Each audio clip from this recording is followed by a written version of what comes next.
వానాకాలంలో now I do ఆ ధూప్ వేస్తారా మీరు? వేపాకు, ధూపం వేపాకులో కొంచెం నెయ్యి, ఒక ఒక బగారా ఆకు, కొన్ని లవంగాలు అండ్ కొంచెం ఒక ధూప్ స్టిక్, నాన్ టాక్సిక్ అని చూసి తీసుకోవాలి.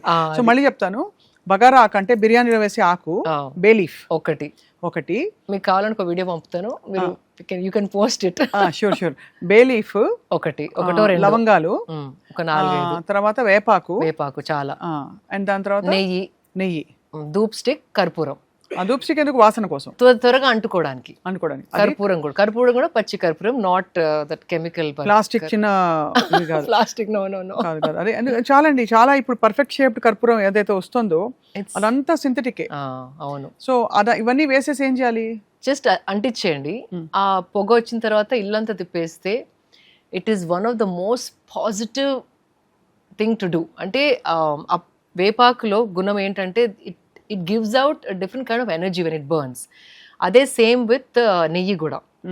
సో ఇవన్నీ కలిపి మనం ఒకవేళ ధూపం వేసామనుకోండి ఇంట్లో, కొన్ని మన ఇంట్లలో కూడా కొన్ని కార్నర్స్ మనం ఎక్కువగా వాడని కార్నర్స్, డెడ్ స్పేసెస్ అంటాం, అవి ఉంటాయి.